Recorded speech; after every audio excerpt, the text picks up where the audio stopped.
Bonjour. Écoutez, je vous propose de commencer. Donc, tout d'abord, je m'appelle Camille Lacroix. Je suis responsable du service surveillance et études des déchets aquatiques. Alors, il était initialement prévu de faire cette présentation en anglais, mais au vu des participants, j'ai l'impression qu'il n'y a que des Français. Donc, je vous propose de la faire en français, excepté s'il y a des demandes qui souhaitent, ou des participants qui souhaitent que ce soit fait en anglais.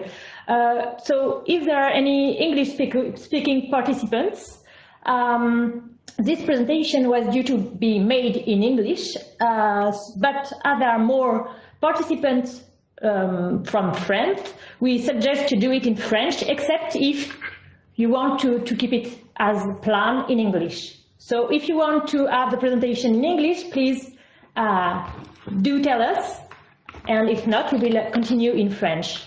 Bon, écoutez, il n'y a pas l'air d'avoir de demande pour que ce soit fait en anglais, donc je vous propose de faire cette présentation en français. L'objectif aujourd'hui, c'est de vous présenter les travaux que le CEDRE a réalisés dans le cadre du projet Clean Atlantic, donc un projet européen Interreg Atlantique, qui a débuté en 2017 et qui s'est achevé en 2023. Alors bien sûr, c'est toujours un peu difficile de résumer en 45 minutes 5 ans de projet, mais je vais essayer de vous présenter un peu un aperçu des travaux que nous avons pu réaliser et des principaux livrables que nous avons pu produire dans le cadre de ce projet et vous parler un peu également des perspectives à suivre. Pour cette présentation, donc il y aura 45 minutes de présentation de ma part et ensuite un temps de questions-réponses et d'échanges. Je vous demanderai pour la première partie de couper vos micros et bien sûr pour la fin et la partie d'échange, vous serez bien sûr invité à participer. Donc le projet Clean Atlantic, en quelques mots, c'est un projet qui vise à protéger la biodiversité et les services écosystémiques dans la zone atlantique en améliorant les connaissances et les outils et méthodes pour surveiller, prévenir et collecter les déchets marins, notamment les macro et micro-déchets.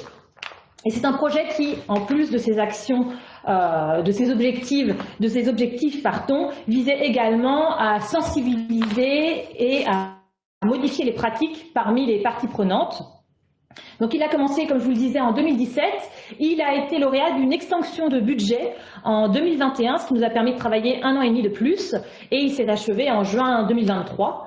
Donc c'est un projet qui, au global, avec l'extension, avait un budget total d'un peu plus de 4 millions d'euros, financé à 75% par les fonds du programme Interreg. Il a regroupé 14 partenaires, plus 4 partenaires associés, issus des 5 pays couverts par le programme Atlantique Interreg, qui sont l'Espagne, le Royaume-Uni, le Portugal, l'Irlande et la France. Donc voici un petit aperçu de la zone atlantique couverte par le projet à gauche. Donc vous voyez les façades des 5 pays concernés et vous avez ici un aperçu des partenaires et partenaires associés qui ont participé. Donc on avait une grande diversité de partenaires universitaires ou alors également des autorités des différents pays et également parmi les partenaires associés plusieurs ministères des pays impliqués ainsi que la commission OSPAR. Donc l'objectif de ce projet était, sur la base de différents grandes tâches ou grands paquets de travail, d'améliorer la connaissance que l'on avait sur la pollution de la zone atlantique par les déchets et également identifier les bonnes pratiques et les acteurs impliqués dans la lutte contre les déchets. Ensuite, travailler sur les méthodes de surveillance et l'amélioration des connaissances afin d'obtenir de nouvelles données, de nouvelles connaissances et également de remplir les manques qu'on avait pu identifier dans la première action. En parallèle, il y a tout un travail qui a été fait pour améliorer notre capacité à suivre et modéliser les déchets dans la zone atlantique, suivre et modéliser leur distribution notamment, afin d'identifier entre autres les zones d'accumulation qui pourraient faire l'objet d'actions de restauration. Il y a ensuite eu tout un travail sur les techniques de collecte ou les bonnes pratiques pour réduire la présence des déchets dans l'environnement marin, que ce soit à travers des actions de pêche aux déchets, de récupération des engins de pêche perdus ou en améliorant les protocoles de nettoyage du littoral. Tous ces travaux ont permis de développer également des outils qui ont été utilisés pour sensibiliser et faire prendre conscience aux parties prenantes de la problématique des déchets marins, et également l'ensemble des travaux et des résultats qui ont pu être acquis au cours du projet ont été capitalisés et transmis aux décideurs pour donc aider la prise de décision, notamment via des communications ou des préparations de documents d'information ou de recommandations pour la Commission OSPAR, la Commission européenne, notamment via une alimentation de la directive 4 stratégie pour le milieu marin, et avec également des échanges réguliers avec d'autres projets travaillant sur les déchets marins. Donc, je ne vais bien sûr pas rentrer en détail dans l'ensemble des actions qui ont pu être menées dans le cadre du projet Clean Atlantic par les partenaires, puisque, comme vous pouvez le penser, c'est un travail très conséquent, puisqu'il a couvert 5 années de projet. Mais je vais plutôt me focaliser sur les actions qui ont été réalisées par le CEDRE et donc qui se sont intégrées dans différentes grandes tâches. Et notamment, je vais présenter le travail que nous avons fait pour évaluer la pollution par les déchets marins sur le littoral de la zone atlantique. Nous avons également travaillé sur l'identification des initiatives et bonnes pratiques existantes dans la zone atlantique pour réduire la présence des déchets marins. Nous avons également travaillé sur l'étude des impacts potentiels causés par certains déchets fréquemment retrouvés sur le littoral de la zone atlantique, et notamment le mégot de cigarette et les cotons-tiges. Plutôt sur la partie collecte et réduction de la pollution, nous avons également travaillé sur la pollution par les déchets sur le littoral et dans les ports de la zone atlantique, et nous avons cherché à identifier aujourd'hui les techniques qui étaient utilisées pour nettoyer ces zones. Et enfin, l'ensemble des travaux que nous avons pu mener nous ont permis également de créer 2 jeux de sensibilisation pour le grand public afin de sensibiliser à la problématique et la pollution par les déchets marins. Et donc ce sont ces 5 grandes tâches, grandes actions auxquelles le CEDRE a contribué, que le CEDRE a réalisé, que je vais vous présenter aujourd'hui. Donc, comme je vous l'ai dit, je n'aurai pas le temps de rentrer dans tous les détails, mais il ne faudra pas hésiter à revenir vers moi si vous souhaitez de plus amples informations. Donc, tout d'abord, dans le cadre de ce projet et dans le cadre de la grande tâche d'état des connaissances, d'état des lieux, nous avons travaillé à une étude, une évaluation de la pollution de la zone atlantique par les déchets sur le littoral. Et pour ce faire, nous avons choisi de nous appuyer sur des données existantes. Il n'y a pas de nouveaux suivis ou de données nouvelles qui ont été collectées. Nous nous sommes appuyés sur des données de surveillance déjà existantes et notamment qui ont été acquises dans le cadre du programme de surveillance de la convention OSPAR, qui existe déjà depuis plus d'une dizaine d'années et qui permet, via un protocole de surveillance harmonisé et robuste, d'obtenir des données sur l'abondance et la composition des déchets à l'échelle de l'ensemble de la zone OSPAR et donc couvrant les 5 pays participants au projet. Et notamment, dans le cadre de ce programme, nous nous sommes focalisés sur une période précise, 2016-2019, le projet ayant débuté en 2017, c'est pour ça que c'est cette période qui a été choisie. Nous avons fait ce travail en début de projet. Et donc, sur cette période 2016-2019, nous avions pu obtenir des données sur 62 sites localisés dans la zone du projet. Et sur ces 62 sites, il y a plus de 922 jeux de données qui ont pu être utilisés pour être analysés. Donc, nous avons extrait toutes ces données de la base de données OSPAR et donc nous les avons traitées pour obtenir des données spécifiques à la zone atlantique sur l'abondance et la composition des déchets. Et à noter que pour la France, c'est le CEDRE qui est en charge de ce programme de surveillance des déchets sur les plages qui alimente la convention OSPAR. Donc nous avons travaillé sur la donnée, mais c'est un protocole que nous connaissons bien puisque c'est nous-mêmes qui animons un réseau d'opérateurs qui collectent les données pour la France. Et c'est le CEDRE qui est en charge de les transmettre à OSPAR. Alors, quelques résultats clés sur cette pollution par les déchets sur le littoral de la zone atlantique. On a ici un graphe qui montre la distribution des abondances total de déchets retrouvés sur l'ensemble des sites étudiés dans le cadre du projet, donc sur la façade atlantique. Et donc on peut voir une très grande hétérogénéité dans la pollution avec des niveaux très forts sur certains sites, jusqu'à 3900 déchets retrouvés sur 100 mètres de plage, jusqu'à des niveaux beaucoup plus faibles de l'ordre de quelques unités. Au global, en médiane, on retrouve sur la période plus de 170 déchets retrouvés sur 100 mètres de plage. Donc en fait, ça traduit une pollution abondante par les déchets sur le littoral de la zone atlantique. Et alors sur quoi nous nous appuyons pour dire que ce chiffre est important? Eh bien parce qu'il y a aujourd'hui un seuil qui a été adopté au niveau européen pour définir l'état à atteindre pour la pollution par les déchets sur les plages, et ce seuil est de 20 déchets sur 100 mètres. Et vous voyez que sur la période d'étude, on est beaucoup plus important. Il faudrait une diminution de 88% de la pollution pour pouvoir atteindre ce seuil. Donc on a aujourd'hui, en tout cas sur la période d'étude, mais en réalité c'est toujours vrai aujourd'hui, des niveaux de pollution qui sont très forts sur le littoral de la zone atlantique. En termes de composition, alors ce sont des résultats assez classiques quand on s'intéresse aux grandes catégories de matériaux qui sont retrouvés sur le littoral.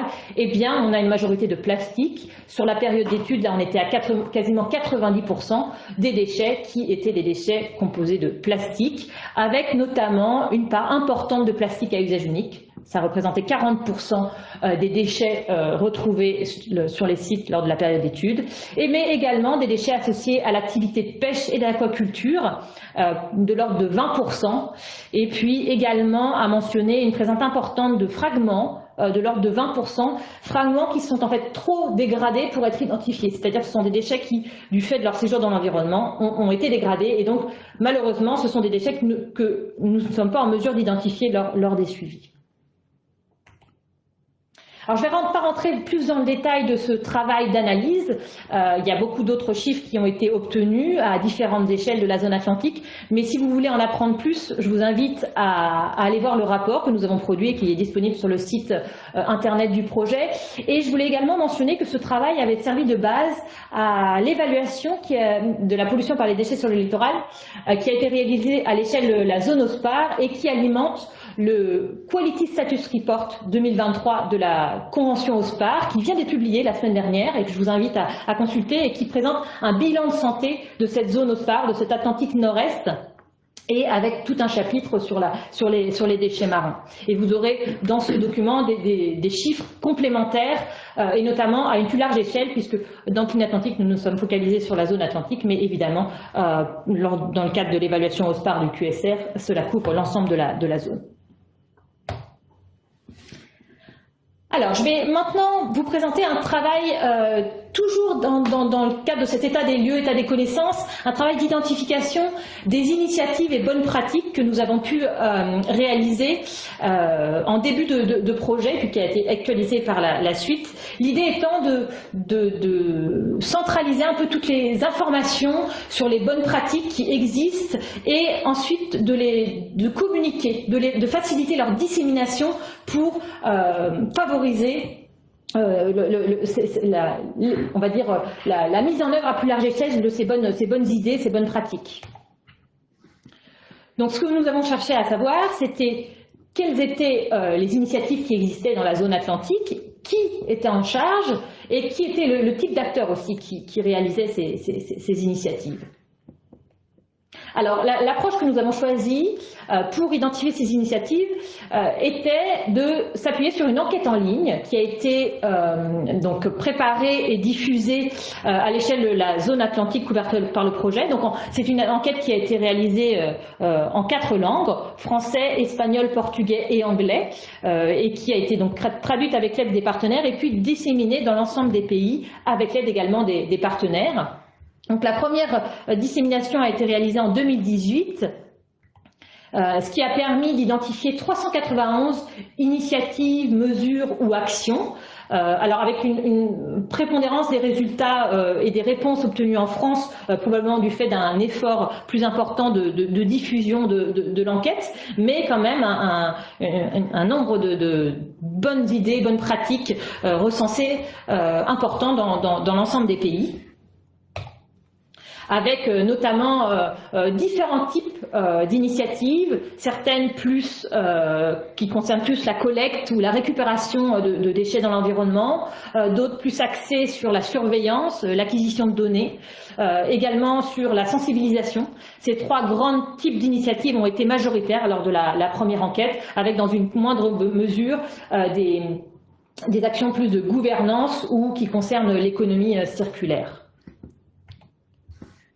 Grâce à l'extension de budget que nous avons eue en fin de projet, nous avons pu mettre à jour ces initiatives en 2022, puisque nous avons considéré qu'il y avait potentiellement des nouvelles actions, initiatives intéressantes qui avaient pu émerger plus récemment. Et donc nous avons relancé l'enquête, ce qui nous a permis d'identifier 90 nouvelles initiatives, avec une répartition à peu près similaire en termes de type d'action, d'initiatives, excepté une importance un peu plus marquée des actions qui concernent l'économie circulaire par rapport à la première enquête.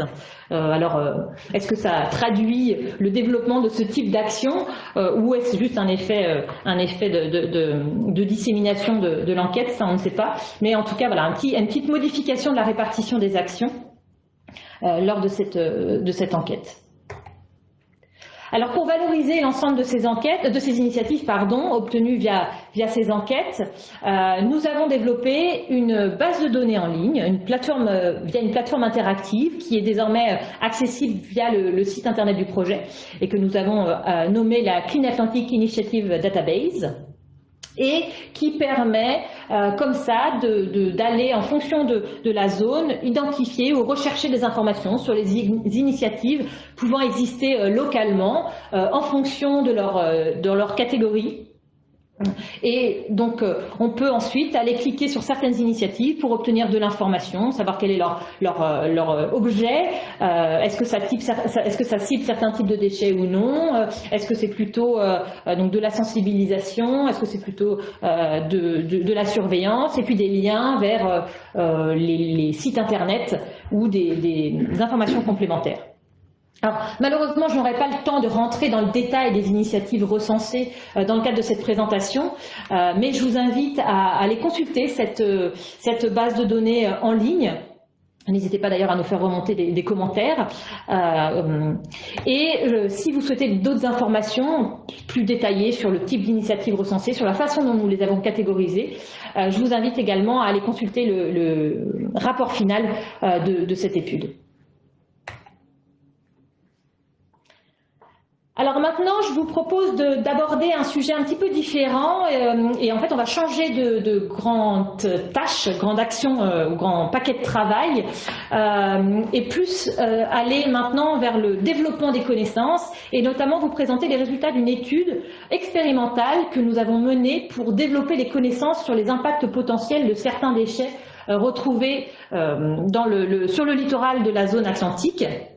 Et donc en sachant que dans le cadre du projet, nous avons travaillé sur le mégot de cigarette et le coton-tige, mais j'ai fait le choix, du fait des contraintes de temps, de me focaliser ici, dans cette présentation, sur les résultats que nous avons obtenus pour le mégot de cigarette, puisque ce sont de mon point de vue, les plus intéressants et les plus nouveaux que nous avons obtenus.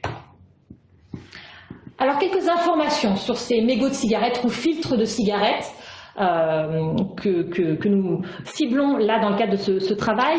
Donc il faut savoir que c'est un déchet qui est très fréquemment retrouvé et de manière abondante sur le littoral européen et donc plus spécifiquement de la zone atlantique. Les travaux que nous avons réalisés dans le cadre de l'état des lieux de la pollution, que je vous ai présenté un petit peu avant, montrent que 5,3% des déchets collectés sur la période 2016-2019 dans le cadre du programme de surveillance au spa étaient des mégots de cigarettes. Donc on voit que c'est un déchet qui fait partie des déchets les plus fréquents dans le cadre de ce programme de surveillance, retrouvés dans le cadre de ce programme de surveillance, ce qui pose donc la question du comportement, de devenir de ce déchet et également de ses impacts potentiels sur le milieu marin. Alors aujourd'hui, que savons-nous sur ces mégots de cigarettes? Eh bien, déjà, ils sont faits d'une matière plastique synthétique, d'acétate de cellulose. Alors l'acétate de cellulose peut être retrouvé de manière naturelle, mais là, il est transformé pour être utilisé dans les filtres de cigarettes. C'est un objet qui sert à retenir les contaminants, hein. C'est pour ça qu'il est placé sur la cigarette, c'est bien pour filtrer et retenir les contaminants présents dans les fumées de combustion du tabac avant que ces fumées soient inhalées par le fumeur. Donc il a bien un objectif de captation des contaminants. Et malgré ce rôle, il n'est pas perçu comme dangereux pour l'environnement et il est fréquemment rejeté. Et on le retrouve donc notamment sur le littoral, mais également très fréquemment dans les zones urbaines avec des potentiels transferts via les réseaux d'eau pluviale, des transferts vers l'environnement. Donc ce que nous avons souhaité faire dans le cadre de ce programme Clean Atlantic, c'est développer les connaissances et aider la prise de décision via l'élaboration de recommandations et à mentionner que cette action, ce travail a alimenté le plan d'action régional OSPAR qui parce que le premier plan d'action s'est achevé, là il y a un second qui est en place, mais le premier plan d'action avait une action qui visait à développer les connaissances sur ce type de déchets, entre autres. Et donc nous avons contribué via ce projet à alimenter cette action. Alors nous n'avons pas travaillé seuls dans le cadre de cette action. Nous avons réalisé l'étude en collaboration avec 2 autres partenaires du projet, le CEFAS au Royaume-Uni et l'IEO, l'Institut espagnol d'océanographie en Espagne. Et donc ce sont 3 partenaires, nous sommes 3 partenaires avec des expertises complémentaires, donc ce qui nous a permis de faire des analyses de contaminants, des analyses donc de contaminants organiques, métalliques, également de l'écotoxicologie et j'ai pas mentionné mais également des études de vieillissement et de comportement. Nous avons travaillé à la fois en réalisant une étude de la littérature et puis en réalisant des études expérimentales ou des expérimentations complémentaires pour développer des nouvelles connaissances, à la fois sur des mégots réels, collectés notamment dans des cendriers, c'est plutôt les partenaires britanniques qui ont fait ça, et en parallèle sur des mégots fumés artificiellement, c'est de l'approche que nous avons utilisée au CEDRE, afin d'avoir des mégots standards qui sont fumés de manière reproductible et donc qui sont toujours les mêmes. Et nous avons travaillé sur trois types de cigarettes disponibles dans le commerce, considérées comme légères, médium en termes de contenu en nicotine et puis plutôt fortes. Nous avons étudié 4 paramètres sur ces mégots. D'une part, le comportement en milieu marin, le vieillissement, la dégradation. Donc pour le comportement, nous avons utilisé les outils que nous avions à disposition au CEDRE, notamment notre poludrome, notre colonne d'expérimentation, afin d'obtenir des données sur la flottabilité. Pour la dégradation et le vieillissement, nous avons fait une double étude, à la fois sur notre plage artificielle, avec des mégots exposés à l'air et aux intempéries, et également en collaboration avec la Marina du Château à Brest, où nous avons immergé des déchets au fond pendant 1 an. En parallèle, nous avons également travaillé au laboratoire sur l'analyse de la contamination chimique de ces mégots avant d'aller dans l'eau, après contact avec l'eau. On a regardé les transferts également dans l'eau et dans les sédiments. Et enfin, nous sommes intéressés à la toxicité via des tests d'écotoxicité sur différentes espèces marines. Alors qu'avons-nous appris sur ces mégots de cigarettes ? D'une part, concernant leur comportement, il faut savoir que ces mégots ont un comportement qui peut s'avérer assez complexe, notamment du fait de leur contenu en air, ce qui peut les rendre soit flottants, soit coulants. En effet, l'acétate de cellulose qui compose le mégot est un polymère qui est plus dense que l'eau, donc il a tendance naturellement à couler, mais la composition donc fibreuse fait qu'il y a de l'air qui est régulièrement piégé dans ce mégot et donc il fait qu'il peut y avoir un comportement soit flottant, subflottant ou coulant, ce qui suggère que c'est un déchet qui est susceptible d'atteindre l'ensemble des compartiments du milieu marin. En termes de dégradation, on a pu observer une dégradation relativement rapide dans l'eau de mer, puisque au bout de 1 an d'expérimentation à la Marina du Château, les mégots se sont dégradés jusqu'à atteindre des tailles trop fines en tout cas trop petites pour qu'on puisse les récupérer. Vous avez d'ailleurs une image au centre en bas qui montre la dégradation des mégots au fil du temps. Alors on n'a pas étudié les mécanismes de dégradation. Est-ce que c'est de la biodégradation? Est-ce que c'est simplement une dégradation mécanique qui génère des particules de plus petite taille? Ça, c'est pas quelque chose que nous avons étudié, mais en tout cas, nous avons observé une dégradation marquée de ces mégots dans un environnement immergé. Et concernant l'étude de dégradation sur la plage, nous avons par contre observé une persistance beaucoup plus importante avec, au bout d'1 an et demi, toujours des filtres clairement présents. Vous avez une illustration à gauche de la dégradation au fil du temps et vous voyez qu'au bout de 465 jours, on a encore le filtre bien visible, même si c'est un peu sali forcément, mais on a encore voilà, un filtre bien visible qui ne s'est pas dégradé sur la plage. Concernant la contamination chimique de ces filtres de cigarettes, alors les analyses qui ont pu être réalisées par les différents partenaires ont montré que la composition chimique de ces filtres était très complexe. Alors du fait du filtre en lui-même, mais surtout du fait de son activité de filtration de la fumée, qui fait qu'il y a un certain nombre de molécules, voire même une très grande diversité de molécules qui sont retrouvées dans ces filtres de cigarettes. Cependant, en dépit de cette grande diversité, il y a vraiment une molécule, un composant qui est retrouvé de manière très abondante, ou en tout cas qui est ressorti de manière très marquée dans nos analyses, c'est la nicotine. Et ce qui est problématique puisque on sait que c'est une substance qui est dangereuse. En termes, donc ça c'est les données que nous avons pu obtenir sur le filtre en lui-même, et donc après la question que nous nous sommes posée bien évidemment, c'est les transferts, la capacité de transfert de ces contaminants vers l'environnement marin, et notamment vers l'eau. Et donc nous avons fait des analyses de ce transfert, et malheureusement nous nous sommes rendus compte qu'il y avait un transfert très rapide de ces contaminants vers l'environnement marin, et notamment vers l'eau, avec... Vous avez ici les résultats montrés en bas à gauche, la majorité des contaminants qui étaient transférés en moins de 6 heures après un contact avec l'eau. Là, vous avez donc une famille de molécules que nous avons analysées, notamment la nicotine, et vous voyez cette nicotine qui est prépondérante au départ donc dans le mégot, et qui très rapidement est transférée dans l'eau. Les résultats obtenus pour l'eau, ce sont les résultats leachates, puisque ça, ce sont les lixivias en fait de mégots qui ont été réalisés. Et donc les données pour les leachates, ce sont les concentrations de contaminants que nous avons observées, que nous avons mesurées dans l'eau.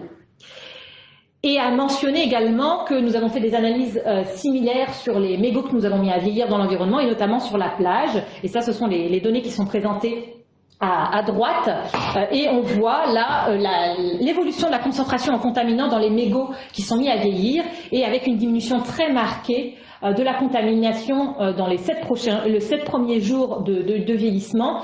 Et d'ailleurs, ce qui peut s'expliquer par une période de pluie, puisque nous avons fait des relevés météorologiques en parallèle de l'étude, et il y a eu une période de pluie en tout début de dégradation. Et donc on peut penser que cet épisode de pluie a contribué au transfert rapide des contaminants vers l'environnement.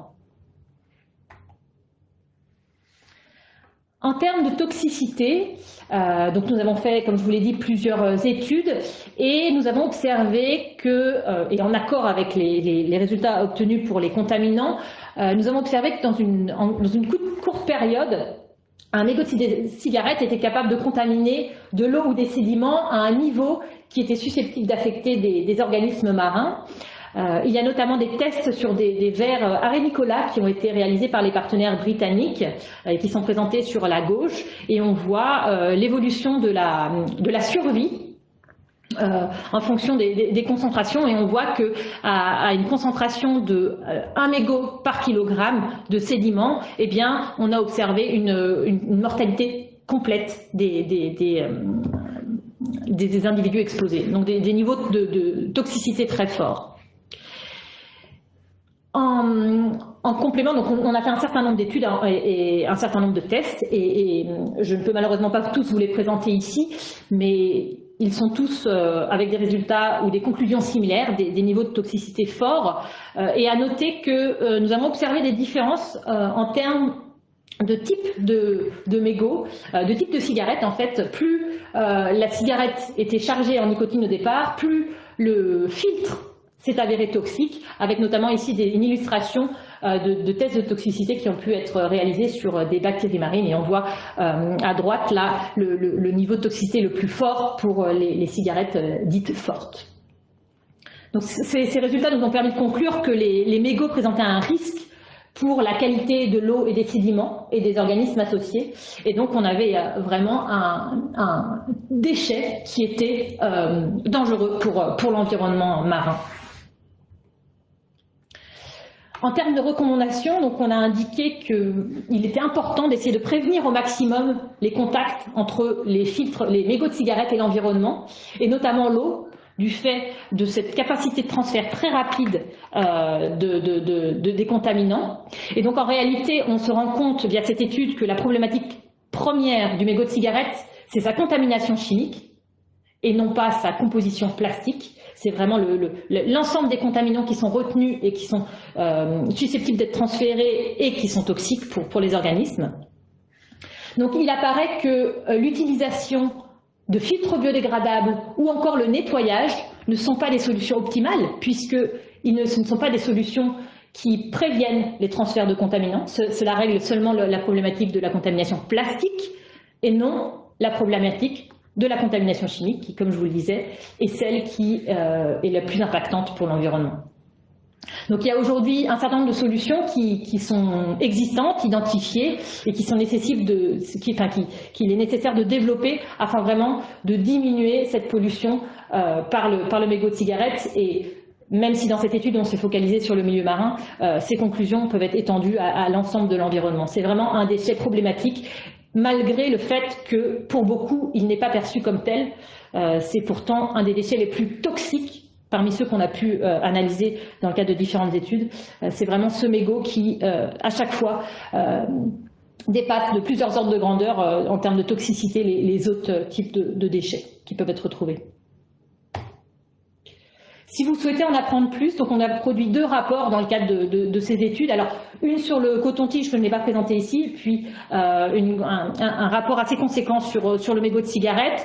Et également, une publication a été réalisée et publiée dans Journal of Hazardous Materials avec nos collègues espagnols, plutôt sur la partie contamination métallique que je n'ai pas abordée ici.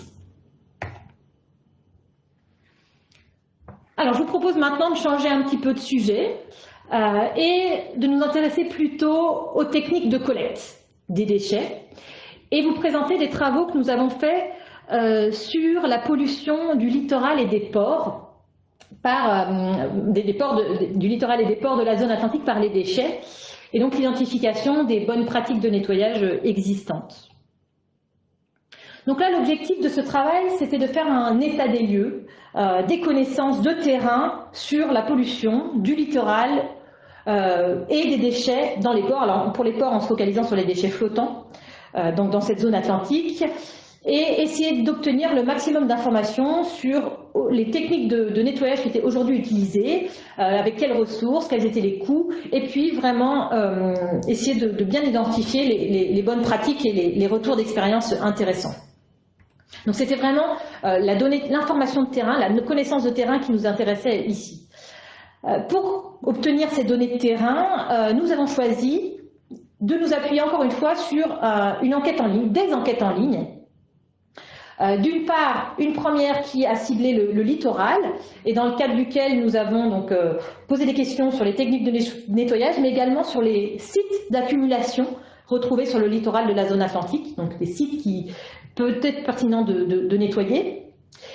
Et dans un second temps, nous avons fait une enquête sur les déchets flottants dans les ports, avec l'objectif également d'obtenir des données sur la pollution et les techniques. Les enquêtes ont été construites et disséminées avec l'aide de consultants, Dataterra et Decide. Nous avons ciblé en France notamment des établissements publics, des autorités diverses, des gestionnaires d'espaces naturels et puis également d'autres organisations telles que des associations environnementales. Donc, concernant la première enquête, nous avons en fait réalisé 2 enquêtes. Une première spécifique pour la France et puis ensuite une dissémination aux autres pays de la zone. Donc, la première enquête a été réalisée en 2020. Et puis, la seconde, après traduction de l'enquête en anglais, espagnol et portugais, a été diffusée et disséminée en 2022 dans le cadre de l'extension de projet. Et donc là, cette deuxième enquête a été vraiment portée par les partenaires du projet qui nous ont aidés à la traduction et également à la dissémination. Donc on a eu beaucoup de données dans le cadre de ce travail et je vous propose de se focaliser plutôt sur les résultats que nous avons obtenus pour la France. Puisqu'on est principalement entre Français lors de ce webinaire. Donc, je vous propose de se focaliser sur la France et puis, bien sûr, si vous voulez des informations complémentaires, tout est disponible dans les rapports. Donc, concernant l'enquête française, vous avez sur la carte à droite l'ensemble des répondants à l'enquête. Nous avons obtenu 105 réponses utilisables pour obtenir des données sur la pollution du littoral, avec principalement des réponses de collectivités et également d'associations environnementales, également quelques gestionnaires d'espaces naturels. Alors ce sont des répondants qui ont indiqué être principalement impliqués dans des actions de sensibilisation ou alors directement dans la conduite d'opérations de nettoyage sur le littoral.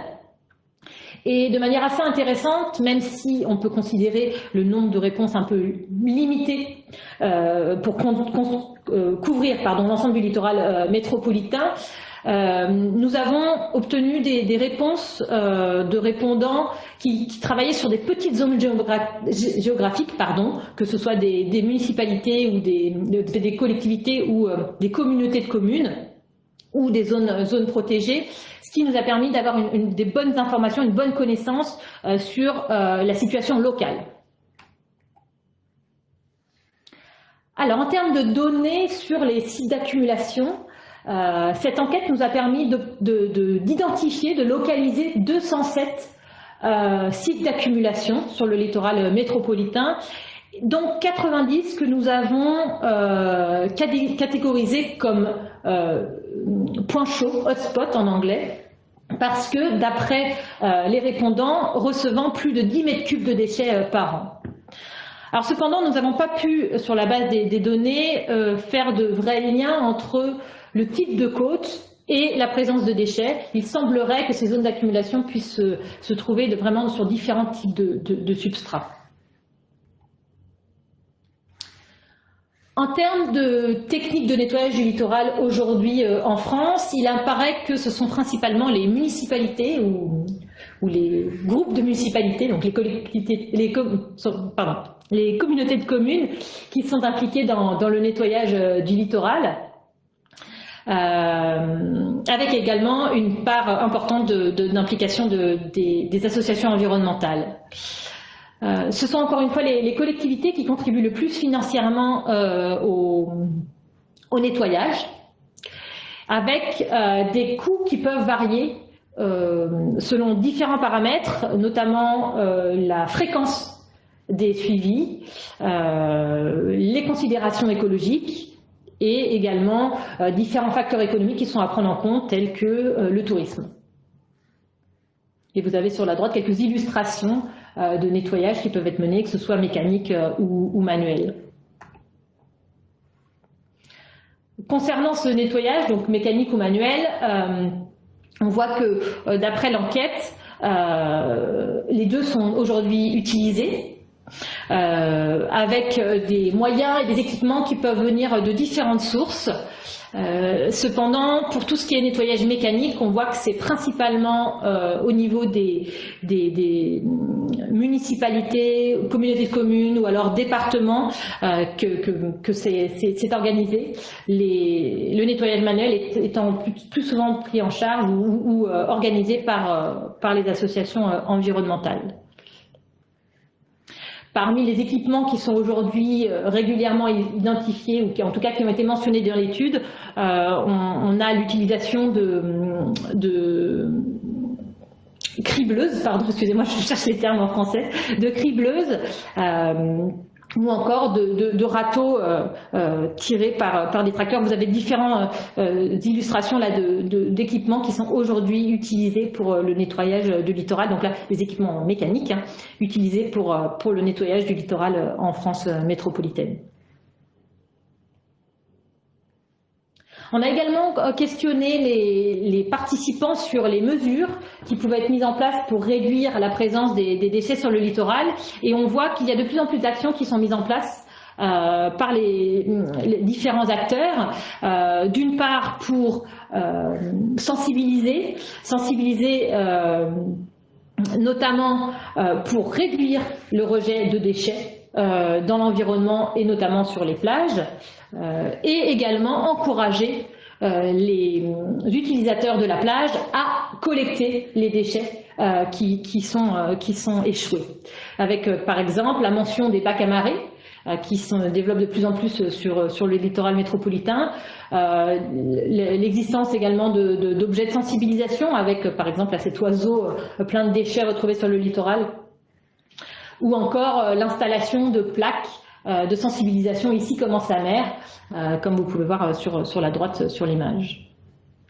Alors il apparaît qu'il y a par contre peu d'installations d'équipements de protection, par exemple des barrages, qui sont mis en place, même si il semble y avoir une tendance à la hausse de ce type d'installation, mais ça reste encore assez limité. Donc ça, c'était un petit aperçu des résultats que nous avons pu obtenir pour la France, en sachant, comme je vous l'ai dit, l'enquête a ensuite été diffusée dans les autres pays du projet en 2022, ce qui nous a permis d'obtenir 51 réponses complémentaires avec des résultats à peu près similaires en termes de type de répondants et d'implication des répondants, et ce qui nous a permis d'identifier 117 sites d'accumulation additionnels sur l'ensemble de la façade atlantique. Voilà, je vous ai présenté les résultats obtenus sur les littorales. Je vous propose maintenant d'avoir un petit aperçu sur les données obtenues dans les ports. Je vais essayer d'être assez rapide parce que je vois que le temps tourne. Donc là, l'idée c'était donc de créer une enquête qui a été directement diffusée à l'échelle de l'ensemble de la zone atlantique, des ports de la zone atlantique. Nous avons obtenu 71 réponses, avec notamment 11 autorités portuaires qui ont répondu, avec également des administrations ou des agences qui ont répondu. Ces répondants sont principalement impliqués dans la mise en œuvre d'actions de réduction ou alors le financement d'actions de nettoyage. En termes de diagnostic de la pollution, de manière assez intéressante, les répondants nous ont indiqué qu'ils considéraient la pression générée par la pollution par les déchets dans les zones portuaires comme étant modérée, et que ces déchets sont principalement, d'après eux, issus des activités de plaisance, enfin tourisme, de la pêche, et également avec des transferts qui se font via les réseaux urbains, notamment d'eau pluviale. Il y a, en termes d'opérations de nettoyage, nous avons pu identifier et obtenir des informations donc, sur ces opérations qui, d'après les répondants, se font soit manuellement, exclusivement manuellement d'ailleurs pour une grande partie, soit en combinant des approches manuelles ou mécaniques. Une bonne partie des répondants, 65%, indiquaient qu'il y avait un nettoyage régulier qui était réalisé. Par contre, on a eu du mal à obtenir des informations sur l'origine des financements. En termes de pratique, nous pouvons voir qu'il y a de plus en plus d'actions qui sont mises en place pour réduire la pollution dans ces zones portuaires, avec des poubelles dédiées, avec encore une fois des petites marques sur les quais pour éviter les rejets et les transferts dans le milieu marin. Mais un peu de manière de manière similaire à ce qui peut être observé sur le littoral, il y a encore peu, en tout cas on a eu peu d'informations sur l'existence d'installations de protection mises en place dans les ports, même si certains ont pu mentionner l'existence de bateaux de collecte ou d'installations de barrages flottants ou de filets dans les zones portuaires. Excusez-moi.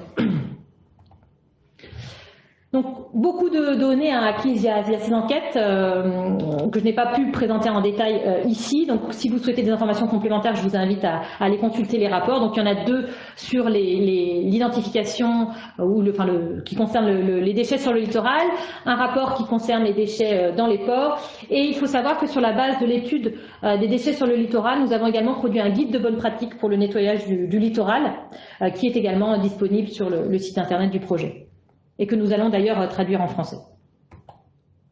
Et pour finir cette présentation, je vous propose de rapidement avoir un aperçu des actions de sensibilisation que nous avons pu faire et des outils que nous avons pu produire dans le cadre du projet, sur la base bien évidemment des connaissances acquises.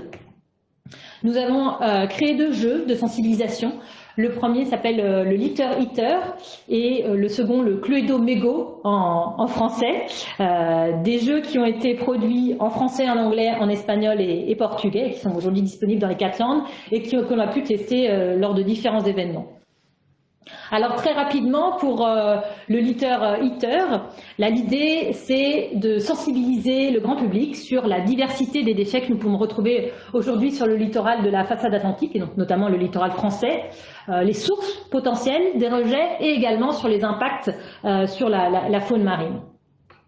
L'objectif de ce jeu, c'est de répondre à une énigme qui va nous permettre d'identifier un animal mystère qui a l'habitude de confondre les déchets plastiques avec sa nourriture, et donc que nous avons appelé le Litter Eater.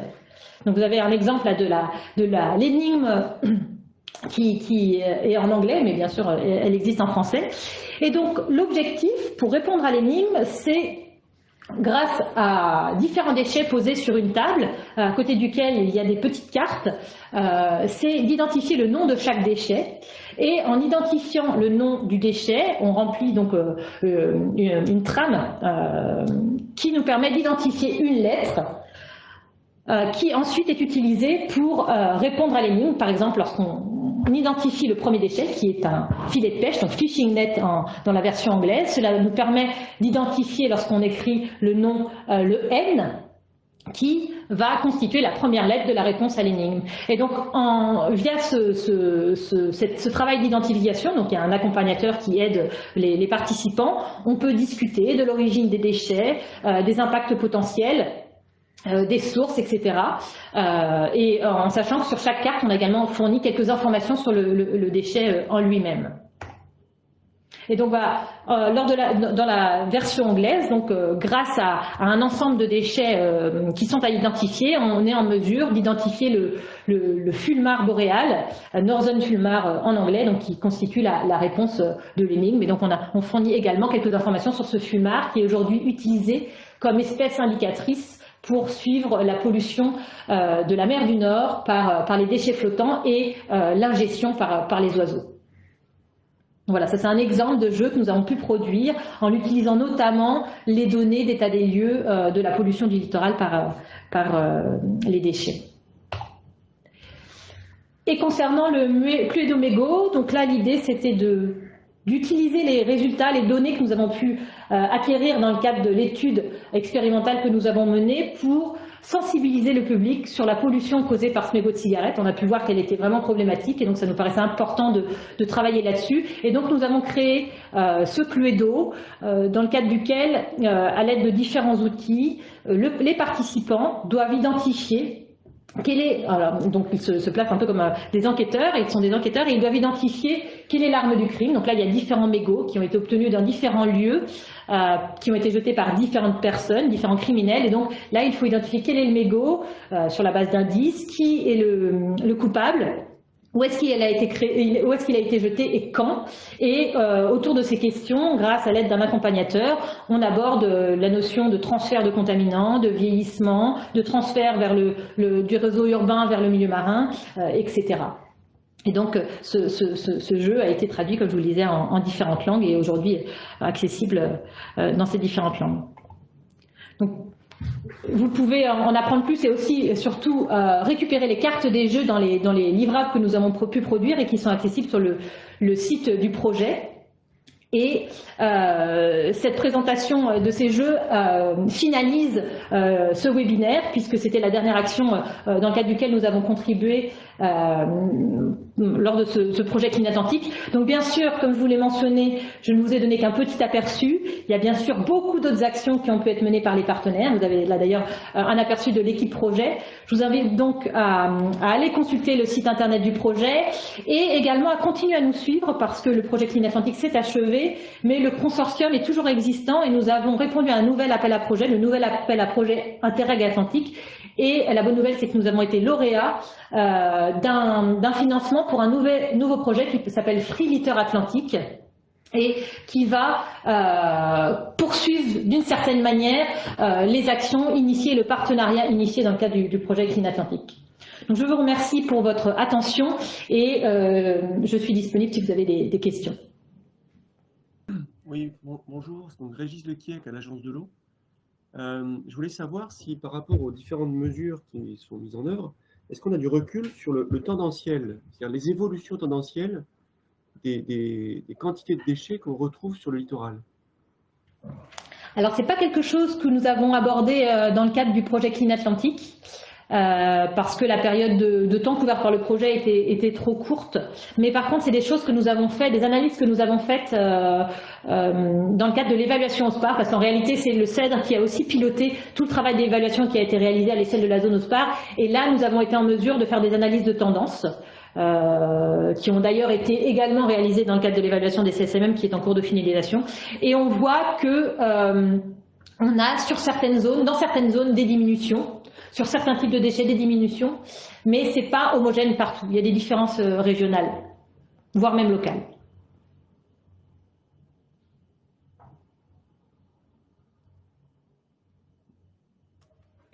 Oui, et les différences de volume du coup sont dues au rejet ou à la récupération, enfin le ramassage? Je ne sais pas, tu sais peut-être pas, mais voilà. Non, alors normalement, dans le cadre du programme de surveillance OSPAR, on ne surveille que des sites qui sont non nettoyés. Bon, en général, on a du mal à tout contrôler, donc ce sont des sites qui sont plutôt peu nettoyés. Donc normalement, la pression du nettoyage doit être, enfin la pression, c'est un mauvais terme, mais l'effet du nettoyage doit être assez limité sur les données de surveillance. Donc ces diminutions sont censées traduire une diminution de la pollution de l'environnement marin. Par contre, effectivement, sur d'autres sites, qui sont notamment régulièrement nettoyés, il y a sûrement un effet du nettoyage sur les quantités observées. Je ne sais pas si ça répond à la question, Cyril. Si.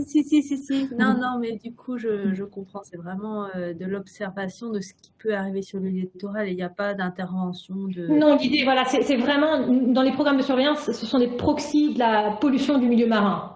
C'est ce qu'on veut vraiment avoir, sans intervention. Oui, ok. Et quand tu parlais de barrage pour tenter de filtrer, en fait, cette pollution, tu imaginais quel type de filtre et à quel endroit, en gros? Alors, pour l'instant, nous, on n'a rien imaginé. Ce qu'on a vraiment cherché à faire, c'est d'obtenir des informations sur ce qui existait déjà et ce qui était déjà testé. On a eu des informations, par exemple, sur l'utilisation de poubelles flottantes, de type Sea-Bin, Port-Bin. Je ne sais pas si ce sont des équipements que tu connais. Après, on a aussi eu connaissance d'utilisation de certains barrages dans les zones portuaires ou en amont de certaines zones portuaires, notamment Bayonne par exemple. Ceci dit, là pour l'instant, les informations que nous avons, c'est limité aux connaissances que nous on a pu acquérir et également aux réponses qui ont été obtenues via l'enquête. Donc on n'a pas forcément une vision exhaustive via les résultats du projet Clean Atlantique. Mais la bonne nouvelle, c'est que nous lançons un nouveau projet européen, alors pas le Free Litter Atlantique, mais un second qui cette fois va couvrir la mer du Nord et qui s'appelle Treasure, et dans le cadre duquel on va se focaliser sur les équipements de récupération des déchets dans les zones portuaires. Donc là, on va pouvoir faire vraiment un état des lieux exhaustif sur les équipements existants et essayer d'obtenir un maximum de retours d'expérience sur ces équipements, leurs performances, les coûts associés, etc. Donc, Ce que je te propose, c'est qu'on se tienne au courant. On devrait vraiment monter en connaissance, en compétence sur ce sujet-là dans les mois qui viennent. D'accord, merci.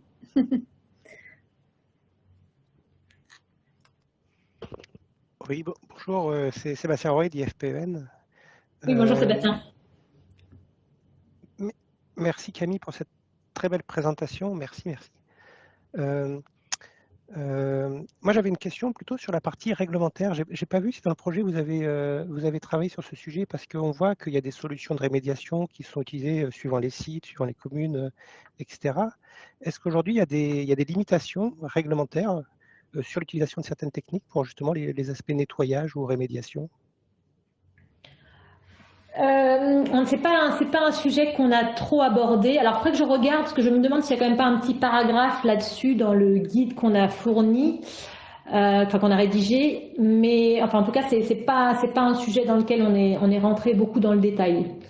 Donc, c'est peut-être quelque chose qui mériterait d'être abordé un peu plus dans Free Litter Atlantique, qui commence. Ok, merci.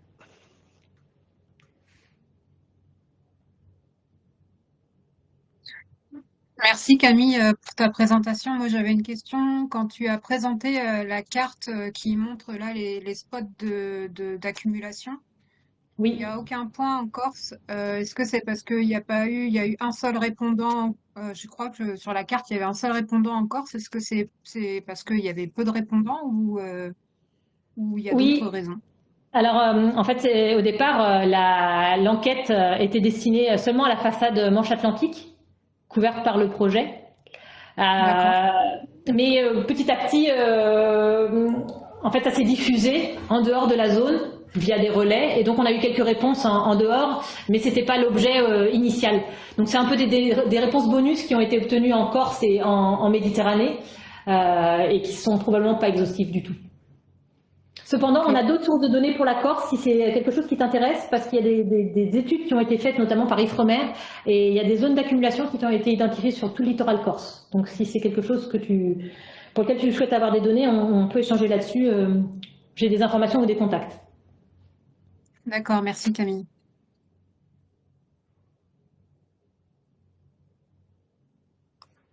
Quand on revient sur les zones d'accumulation, je me dis que ça peut être quelque chose d'intéressant à recroiser. Alors moi, je prends ma petite casquette hydrocarbures, recroiser avec nos atlas de sensibilité. Eh ben, tout à fait. Vérifier que les zones d'accumulation que vous avez bien identifiées n'auraient pas un intérêt à être justement regarder de plus près pour voir si nous, on n'aurait pas une petite protection à envisager ou à étudier sur ces zones-là, mais enfin, par rapport à nos arrivages potentiels d'hydrocarbures. Mais tu vois, je me dis qu'il y a peut-être un croisement à faire. Je pense qu'effectivement, il y a un croisement à faire, parce que il y a une grande probabilité que si les déchets arrivent majoritairement dans ces zones-là, les hydrocarbures fassent la même chose en cas d'arrivage sur le littoral. Donc effectivement, si ça pouvait peut-être pouvoir même être intégré dans les atlas comme zone à suivre en priorité, ou à reconnaître en priorité, ça serait très intéressant. Alors avec peut-être la limite que pour l'instant ce sont encore une fois que des données issues d'une enquête qui mériteraient sans doute une validation terrain. Mais bonne nouvelle, dans le cadre du projet Free Litter Atlantique, on a justement décidé de continuer à travailler sur ces zones d'accumulation, d'aller en visiter pour mieux les caractériser, et d'ailleurs on a également proposé de faire des chantiers pilotes de nettoyage de ces zones, et de voir un peu quels sont les critères pour décider oui ou non de nettoyer ces zones. Donc on va avoir la possibilité de continuer à travailler là-dessus, et donc ça peut clairement permettre d'aller plus loin sur la caractérisation de ces zones. Puis c'est vrai que du coup, nous, de notre point de vue, on a deux sujets.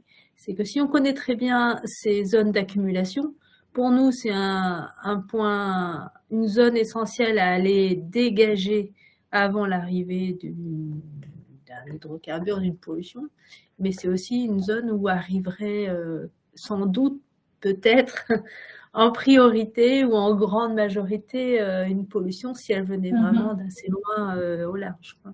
Oui. Donc, il y a 2 sujets, et le nettoyage préventif et une arrivée en peut-être plus gros flux vers ces zones.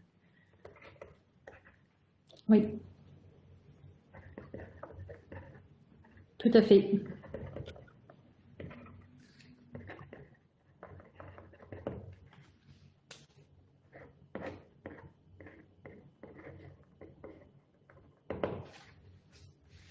Je note bien sclérigène pour qu'on en rediscute.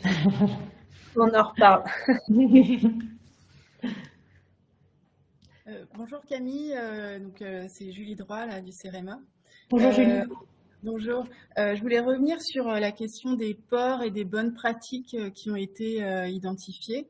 Est-ce qu'il s'agit de bonnes pratiques en termes, de bonnes pratiques curatives pour récupérer les déchets flottants, ou est-ce qu'il y a aussi des bonnes pratiques en termes de prévention, de collecte des déchets dans les ports? Ce qui était ciblé, c'était principalement le nettoyage, donc curatif. Ceci dit, j'ai plus en tête l'ensemble des réponses et c'est pas impossible qu'on ait eu quelques informations, mais l'objet premier, c'était vraiment le curatif dans le cadre de cette enquête-là. Ok, merci. Eh bien, s'il n'y a pas d'autres questions, je vous propose de conclure ce webinaire et avant de clôturer, de faire une annonce pour le prochain webinaire du CEDRE qui aura lieu le 27 novembre de 11h à midi comme aujourd'hui et qui sera à propos du projet Manifeste. Donc là, un projet européen financé par la DG ECO qui s'est achevé au premier semestre 2023 et qui se poursuit d'ailleurs par une suite, Manifeste Genius.